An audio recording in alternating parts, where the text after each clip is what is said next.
complete na, nag-iwan na din ako para input nyo na lang. Ang una po, di naka-blank po ito lahat. Tatagtagin ko yung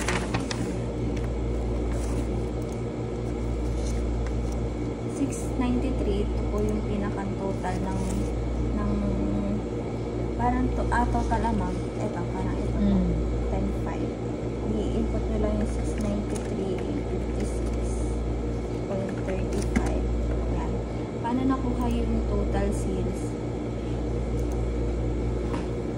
Diba 693 po yung pinaka-batable sales niya.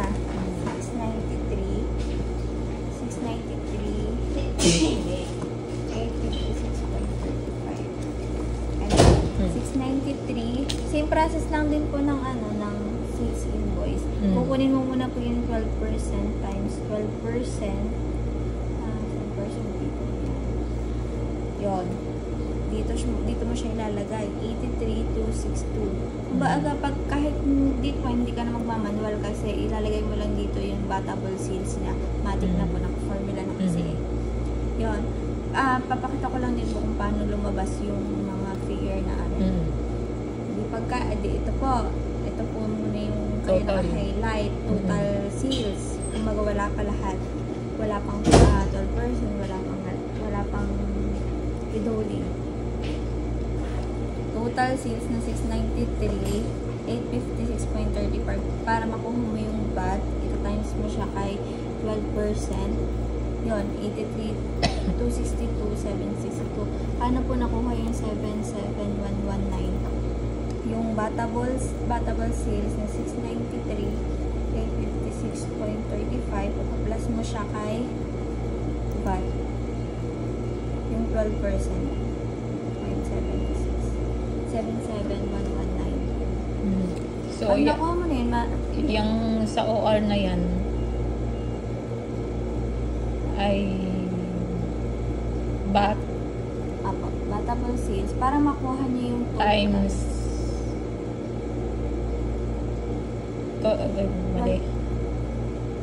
total sales.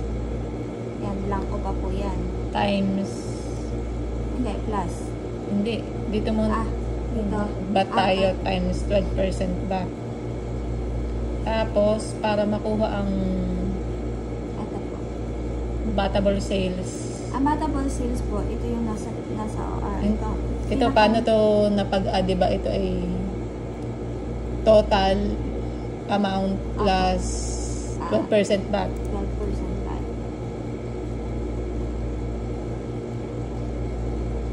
Plus 12%. Yun po yung total sales.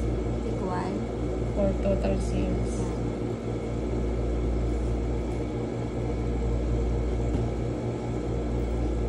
Yan ang formula.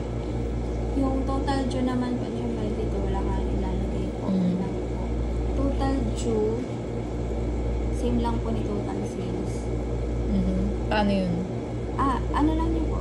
Yun lang ilalagay. Kung ano po yung total sales, yun din po yung total due. Then, ito, para makuha yung withholding, kasi, ano ba to? Siemens. Services tayo dito eh. Yan.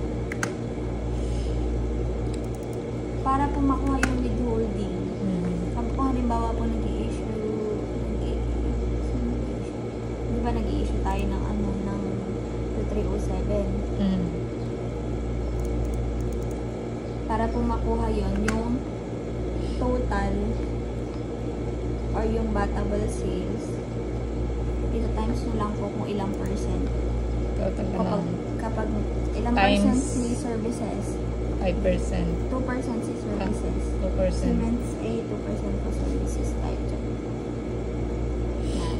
Ano ba ang rental naman po? Edit sa times 5 nyo po siya times 5% po siya i-times para makuha nyo yung withholding. So, yun. Dito sa amount due naman po, ang amount due, para makuha nyo yung amount due, yung total due, yan. Total due i-minus nyo lang po si withholding. Minus withholding.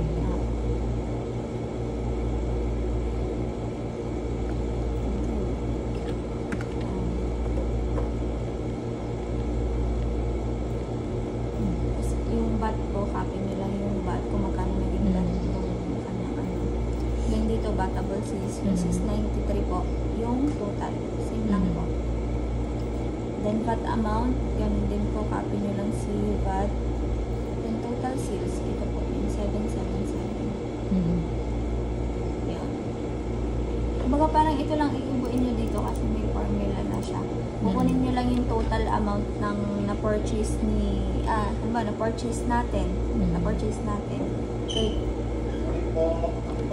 client natin. Lalakad na po kami. Ay, sige. Pinintay ko lang po si Kuya Joey nasa CR na. Yung 693 po ito. Wala ko dyan yung mag-join na po. Yung invoice naman ma'am, nasundan nyo naman po. Ay, sa Okay na po ako, tayo sa ipasok na po sales sa invoice. nagawa na niya po yung Tingnan nga po. dito po. Sales invoice. OR naman na rin, di ba? Apo. Or Ang sales computation. invoice. Sige po, ilagay nyo lang po sa ilalim yung formula. Ito ang formula ng sales invoice. Hindi. Hindi po. Hindi. Yan nyo na lang Hindi. po. Sige po.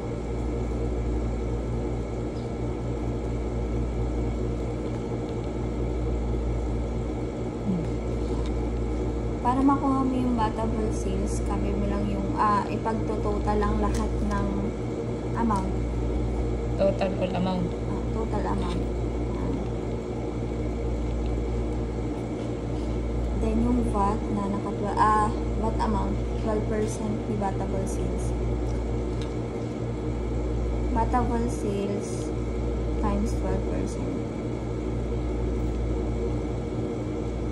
equal total sales.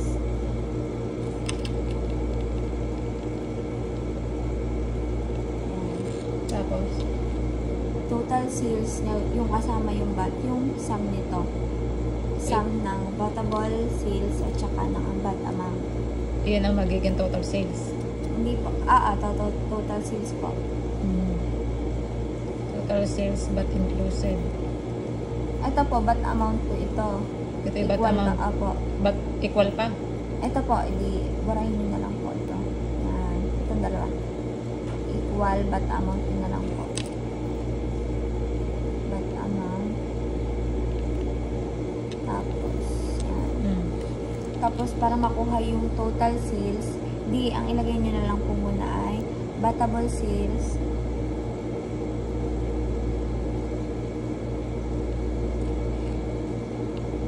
plus VAT amount.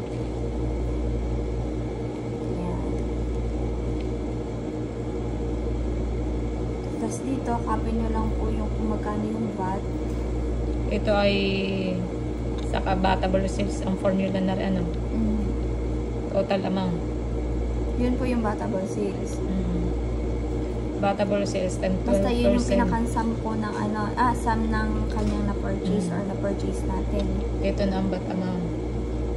Yung naka 12% na po.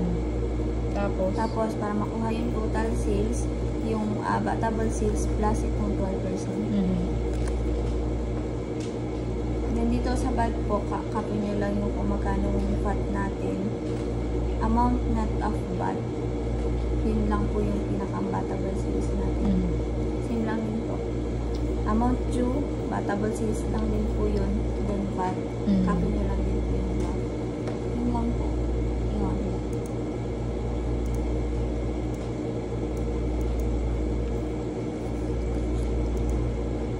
Tapos na.